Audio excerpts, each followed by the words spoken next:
Okay, so we're just going to apparently gloss over that Vanille at some point committed genocide.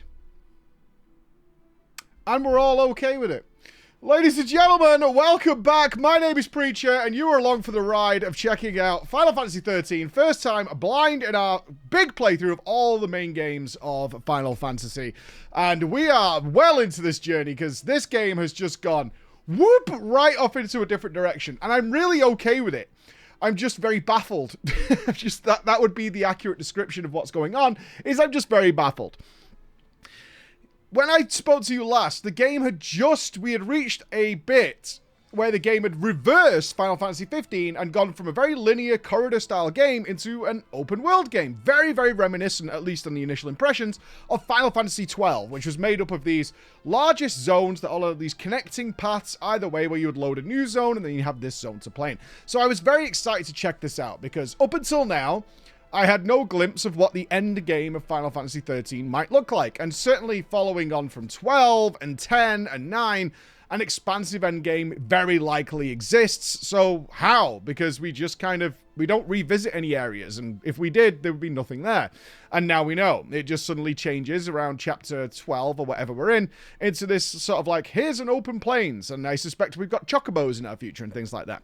Okay, so I started my day, checking this out, exploring the corners, and what I found is there is a ton of item chests, all dotted about these larger scale maps, but they're protected very obviously by something that I'm absolutely not meant to kill now. In many ways, reminiscent of Final Fantasy 2. You have the whole world in that game to explore from the get-go. It doesn't stop you. There's not many natural barriers like mountains and rivers to stop you exploring, but the nature of the enemies, as soon as you cross over an invisible geographical line, will suddenly zoom up to like very late game enemies, and the game is telling you like, yeah, you can go here, sure, but you're just gonna die.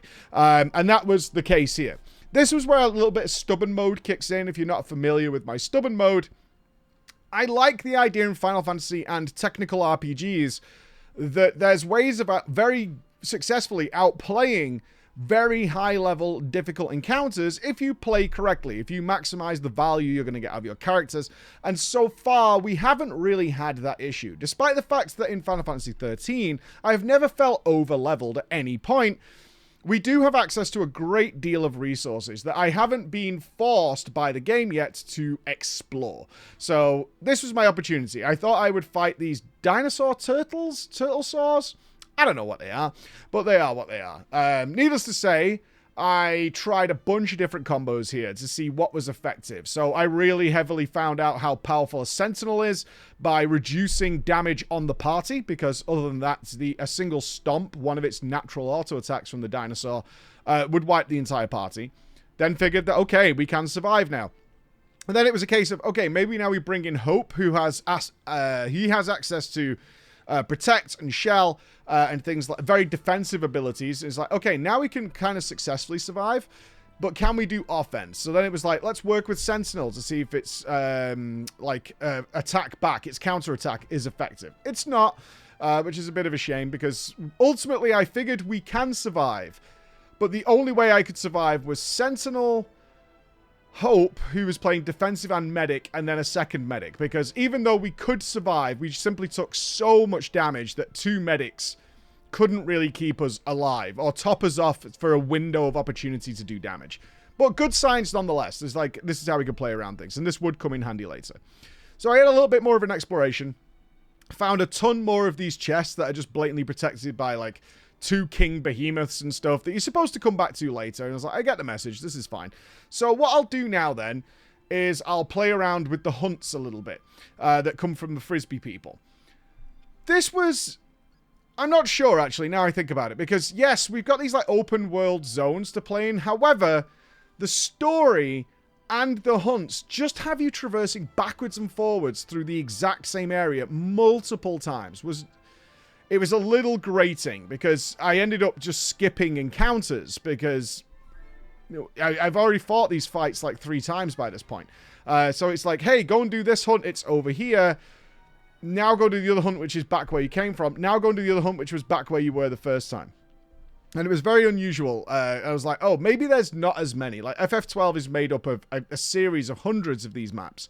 Maybe 13 doesn't. And in fact, they're just very overlapping in nature. That's why there's very endgame enemies there and also normal types of enemies. So basically, we have some open world maps, but not many. Obviously, I won't find that out till later. But that's kind of how it felt. Is they're reusing the same area multiple times.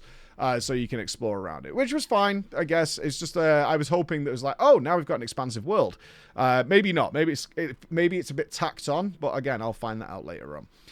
The story at this point was a little odd. So, yeah, in the previous video, I did talk about how it was odd we had reached, like, the Grand Pulse, but for some reason at the start of it, we were not being led by Fang and Vanille, who are native to Pulse. They would take us where to go. Now, we can... There's some confusion here as to how long Fang and Vanille were ashtrays. And it now ranges maybe from hundreds of years to maybe over 1,000 years. Not sure. We're still kind of working our way through that. And at some point, I'm going to have to sit and read through the data log to try and pair up how this story is developing. But either way, they were like, oh, well, we did know a city that was here, but it's probably gone now. So we go and visit the city, and yeah, it's overrun by beasts. So we literally just look at it from a distance instead of going into the city, which was unusual. We get there, and then immediately it tells us to go back. And it's like, yeah, we can't go there now. Like, okay, sure. And instead, what we're going to do is go to the local Fal'Cie, which is one of their gods / protectors / environmental control systems. Not sure who it is. We do see a picture of it as it worms its way through the air. And it's a worm of some kind that does live underground, but it can fly. So we're going to head to the tunnels to speak to the Fal'Cie. And I was like, okay. But at this point, we have the exposition dump. Now, I'm going to be vague about what this is, and not intentionally. I'm going to be vague because two things happened here which are very frustrating. One, I got asked a question which involved my brain during my live stream, so I was like answering and thinking about that at the time, so a little distracted to pick up on the little details. The second thing is, this is a big expedition dump, and it does not add to the data log, because for whatever reason, despite the fact that it adds the most mundane nonsense to that thing sometimes, it just didn't update with anything from this conversation. So what is this conversation? Well, Fang's getting upset that she can't remember what happened pre-becoming an ashtray. She doesn't know. She's got amnesia, whatever it is. Whatever her life was before she became an ashtray and then finally awoke with Vanille and attacked the power plant, she doesn't remember. However, Vanille does. And Vanille has pointed out, is like, she does have a memory. She does know what happened. And now she's going to tell us what happened. Okay. In the sky is Cocoon with a big giant hole in it. And it turns out that Vanille's focus back in the day was to probably destroy Cocoon, which makes sense given what's going on with the Maker and all that kind of stuff.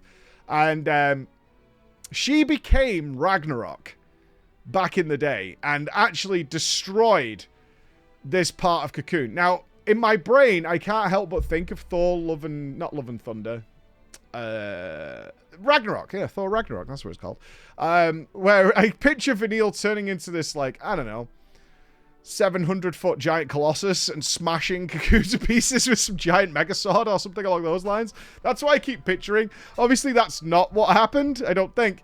But I keep picturing, it's like, okay, but either way we twist this, at some point, hundreds of years ago, maybe 1,000 years ago, Vanille definitely murdered probably tens of thousands of people, if I was to hazard a guess, is where my brain is right now. The story might course correct me on this at some point. And everyone's like, oh, yeah, but that was ages ago. I'm like, wait, whoa. This is genocide? On like a massive scale? This is, this young, like, I don't know, she's like 19 or whatever she's supposed to be physically. 19-year-old girl. But definitely murdered a whole lot of people, right? Like, that's absolutely what happened. And then, like, the conversation was, yeah, but it was a focus. And if she didn't do that, she would become a ghoul. And I'm like, right. But if I was put in a position, theoretically, you know, and it's some sort of hypothetical, where my choices were genocide or I become a ghoul, I'm probably going to become a ghoul. Because, you know... Mass murder on a giant scale ain't really my cup of tea, if I'm being honest with you. But apparently Vanille did do this in the past. And again, we might course correct on this, but she definitely did become Ragnarok. That bit is absolutely 100% clear. And smashed the crap out of the floating cocoon in the sky. But nobody seems to care. Everyone's like, yeah, but you know what? That was like last week or whatever. That was ages ago. You're not like that anymore. She's like, well, she literally went to sleep immediately after. If I'm understanding this correctly, and I believe I am, she did this and then immediately became an ashtray and awoke, as far as we're concerned, like a week ago. She's absolutely the same person who did that, right? From her perspective, she's been frozen essentially and just reawoken. She did this like a few days ago, from her perspective, if I'm understanding this. But we're fine with it. We're fine and we're gonna be good. And so we're gonna go and see the worm and just get on with our day. This is very odd to me, and I'm genuinely hoping at this point that somewhere that a Eidolon update will happen and sort of get us up to date, because these are designed to get you up to date on where the story is right now and fill in the blanks of the stories. This will update, and we'll get some sort of context it sort of fleshes this out a bit more, because the flippancy is the word I would use. The rest of the team just kind of hand waves this away is very disturbing to me. Either way, we're moving on. We're going to go see the worm. So finally, we got a change of scenery. One thing I did do, which is the first time I've done this, and this might surprise you, is while I was working on the dinosaur turtles, is I used this opportunity as having some immediate refresh on an enemy that we could try this on, and I had 3 technique bars, is to see and learn how all the summons work, because I've collected a bunch of Eidolons. We've got like Broomhilda, Bahamut, Alexander, Shiva, and Odin, and I've so only Vanille is missing her Eidolon, and as we know, that will come at her absolute most moment of despair, so that will be coming up, no doubt. So I've got 5 out of 6, so I'd never used them. After I had used Odin in the past. Let me clarify this. I had used Odin in the past, but it seemed to me that just normal combat was just more effective than using the Eidolons, which, okay. I mean, that's better than I want to say it's the FF12 version, where you could get just continuous limit breaks up to like 13 or 14, depending on how the dice rolled. Yeah, better than that. But they probably should be slightly more powerful, but maybe they are, and I hadn't checked them out. So I was like, okay, we could check these out. One, visually, all of them are fantastic. The weirdest one is Broomhilda, who turns into a little hot rod car, so very Transformers, the animated movie inspired, who just sort of does wheelies and stuff. But one thing I found is it seems to me like the most apt way of using these is basically the auto technique. So to explain to anybody who aren't following who haven't played it, once you activate a summon, you become solo with your summon, and they're basically Transformers. Like, they'll turn into a vehicle of some kind, and then you get to have a period of time where they fight alongside you as like melee, and this will build up a bar. It's called the Gestalt bar. And before that bar, there's 2 bars. Let me get clear. There's 2 bars. One that builds up under you, that's the Gestalt bar, and then they have a Gestalt bar that's draining. And if you don't utilize Gestalt mode before that bar drains, then the Eidolon will just disappear. But the idea is the more attacks you do with your Eidolon, the larger your Gestalt bar is, which means you get longer in Gestalt mode. So you try to min-max how long you will have Gestalt mode for. So once you activate Gestalt mode, you merge together with your Transformer. So in Broomhilda's case, who turns into a car, like Saz will jump in the car and be driving the car. And then you get a sort of a series of abilities you can use. So it'll be like charge and do a wheelie. They're all very, very well animated and tied to the vehicle you're in.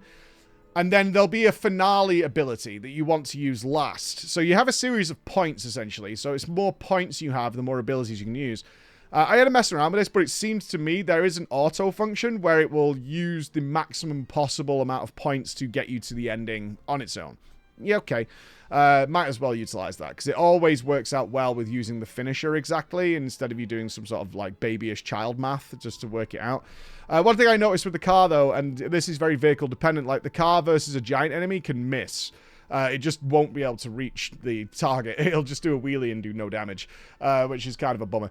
And the way it works is you can get into stagger. You can stagger the enemy and do massive damage with your summon. However, when the summon ends, the stagger bar is completely reset. So you want to be doing summons for probably huge effectiveness as the enemy gets into stagger to really maximize that. So that's fair. That's pretty cool. Messed around with those. I really am annoyed at how good Alexander's was. Alexander, they all have a different ability. So, like, let me get this right. I think Shiva casted Shell on you. Alexander healed you. Lots of things like that. Bahamut healed you as well and starts putting debuffs on the enemies. There's all different varieties of them. I'm probably mixing them up, but you get the idea. Bahamut's was cool. Turns into a starship, like Starscream, and will attack any target and never misses, and has a big, like, Mega Flare finisher. Alexander just turns into a wall. Just starts lasering. It's like a wall of laser cannons. Just starts burying down and, just bombarding the enemy and wrecking face. But they were all pretty cool. But the most advantageous aspect of using these that I found is it will res every single summon when it finishes. Its Gestalt mode will res the whole party. So you have two options. You can either use it for maximizing damage or as a get out of jail free card. So if your party's wiping, it's a tough fight, you can pop a summon, do some damage, even though it won't be as effective because you're using it as an emergency tool, but then it will res the whole party so you can keep going. So that's great to know. Put that in the back burner, but still, definitely at this point, very much more effective to use the normal party at their best with paradigm switching than using a summon for raw damage. Seems fair, seems like a fair trade-off. They have utility and effectiveness. All good. So, at the end of the day, I was chasing down this worm, right? Which obviously ended up in underground tunnels because it's a worm that's burrowing down into the ground. I then came across a boss called the Juggernaut. This was weird. On reflection after doing this, I think this was an optional boss, but I can't be sure because I just naturally bumped into it. This was really hard, and I tell you now, I did not kill this, although I found the winning strategy, and possibly the most engaged I've been with combat so far in FF13. Like, I really like how the combat system elevates to just a whole new level when you have really difficult fights in front of you. It's the same thing that happens with FF12, is for day-to-day sort of mob grinding, it's pretty average. Because compared to FF12, I prefer FF12 system for just going around, exploring and doing things. And the reason is you can preset all your commands for FF12 and then put the game on like 4x speed. And it'll just chew through the average enemies nice and quickly and they're not disturbing. You get your XP, you get whatever you need, level all your characters, totally fine. Really like that aspect of it. And then when you get to a really hard fight, it's a case of working out the puzzle of what exactly the commands are needed to do this. But it has the downside of once you've got the commands that are working for this fight, is you put it on 4x speed, and even giant bosses just are kind of a ticking clock until they die. So that's the pros and cons of that system. This system has the opposite side of pros and cons. This system is not great with the out and about fights because they make them take a little bit longer, because even though you can absolutely win all the fights without much difficulty, you're probably going to need to do some paradigm switching and swapping between them. So you do need to be more engaged with less interesting fights. So they take a little bit longer, a little bit slower, a little bit more cumbersome. However, when it gets to harder fights, this one shines further than FF12 because on the Juggernaut, these are the problems I ran into, right? I needed hope. This thing hit too hard. It had a flame breath, which ticked 2 or 3 times. It also had a frontal cleave is what it was, called Wrecking Ball. And you can't control, and it kills me, the positioning of your party within the arena. And it matters. It actually matters. And I really wish they had put in a positional, like a formation system. So you could have pre-planned the formation you would have liked during certain fights. Whether it be like a triangular or a line or whatever. Like, this is the formation I want my guys to stand in within the arena. Because it really does matter. For enemies that have frontal cleaves, if, let's say, I'm controlling lightning and I have Fang as my sentinel, the attacks are going to mostly head towards Fang, which is what I want as the tank. However, lightning can, purely through RNG, either end up behind the enemy, which means she'll never get hit by it, or she'll drift around and be in front of the enemy, which means they both get hit by Wrecking Ball. The same can happen with Hope, who is my healer, is if he happens to drift next to Fang, and he has the lowest HP of all the party members, because he's the youngest and he's sort of like this support role, then he can just be one-shot by this ability. And sometimes that will happen, sometimes it won't. And that's something I wish I had control over, is just the positioning of the party members, so that I'd be like, okay, I need you guys in a triangular formation here to bait this frontal, but that makes other attacks less effective. Either way, the issues I ran into is Hope, even after I finally spent his Crystarian points, because I'm not a fan of Hope and I had my team that I enjoyed, but now we need to start thinking more practically in terms of resources and abilities the team has. I needed Hope, Fang, and Lightning for this team. That seemed like the best team for me to roll with right now. I needed the damage down from the Sentinel. I needed a Commando, and I needed Commando/Ravager, and I also a backup Medic, which is where Lightning came in strong. I needed Hope to buff the party while Lightning was the Medic in order to keep everybody alive while he got his buffs out, and then I needed Hope to swap to Healer or Ravager depending on when we were hitting the stagger phases. So this team makeup made sense to me.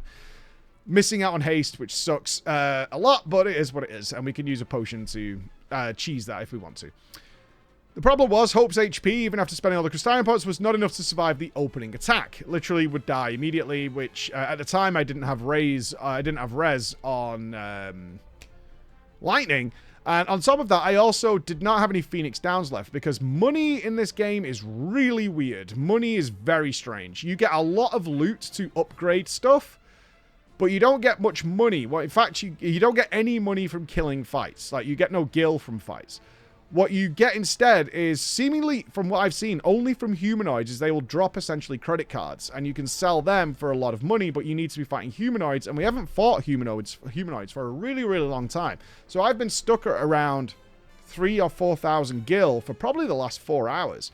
Something like that. Like, our money value has not gone up, which means I can't buy really anything from the shop.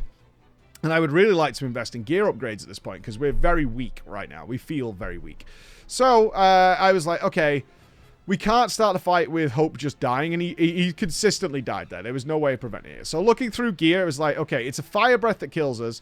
Let's try auto shell and try and get that to work. That did let him survive. However, that auto shell is at the start of combat, and it doesn't refresh later. So it's a dead accessory after this one attack, because by that point he has protects out, he has shell on the whole team. And has fire, ember fire, whatever it's called, which is just fire resistance. So the team is very effective at that point, and his accessory is wasted. And the issue we then ran into is there was an RNG chance that his buffs would drop at a really inopportune time, and he would get cleaved by Wrecking Ball. And at that point, we can't rescue the fight. And this fight was probably 30 minutes long. Yep, 30 minutes, you heard me. And having the fight reduced down to just RNG as to whether we would get Hope through it. Everybody else was fine, but we needed Hope for the defensives. Getting Hope through it, not good, because we can't spec the other team into defensives yet. It's too expensive for the level we're at. So then it came to another rework. It's like, okay, what we need is an accessory that either buffs his HP or physical damage reduction, something along those lines to counteract this RNG effect later in the fight, because this accessory is on... Do you see how involved this is? And it's so fun. I love this stuff. This is what I was saying recently about the PoE 2 plays. Like, when I get invested into a boss encounter and how to counter it, I'm so invested, and I love it so much that I ended up reworking everything. And I came up with an idea. Is like, if I'm a healer on Lightning and the Flame Breath ticks once, then ticks twice, and if I clip off my heal early, what I could do is I can just about slot in a heal just in between both ticks of the fire. And that allows us just enough HP for Hope to survive. Barely. But once he's survived that initial attack, he's fine for much later. And that allows us to have a much more protective barrier against Wrecking Ball later on. And this worked. This was great. We were down to... I think we got it to like 30% HP. We were clearly on the winning track. Until this fight is still like not free at this point. Is I pressed one paradigm shift incorrectly for a second and it wiped us. That's how invested this fight is. This is how intense it was throughout the like 30-minute period we were fighting this. Is one incorrect paradigm shift cost us the fight. So I was like, God damn it! And I didn't have time to fight it more because we had drama time that afternoon. So I will be taking this battle on again when I get to our next play session. But this is great. This whole the reason I'm telling you this is this really shines for what potentially we've got coming up. Big fights are coming up. This is going to be awesome. Super excited for it. So far, everything in 13 is looking up. Besides, I would say the downsides right now is the story is a little bit like, okay, where are we going with this? There's got to be some more reveals, because, of course, they love their big twists and turns. The open world, maybe not as open as I thought it was going to be. I do feel that I've definitely seen some weird points, which I think are chocobo points. There's areas that are inaccessible, and there's a yellow jump circle on the floor, as opposed to the white ones that the characters use. So I assume we're getting chocobos later on to explore a bit more. We have got fast travel now, but fast travel needs to be... There's a lot of walking going on. A lot of walking, a lot of skipping encounters, and backtracking. Which we'll see where that goes in the overall grand scheme of things. But so far, everything else is looking great, and I can't wait to play again. So, I'll see you in the next episode. Bye, guys.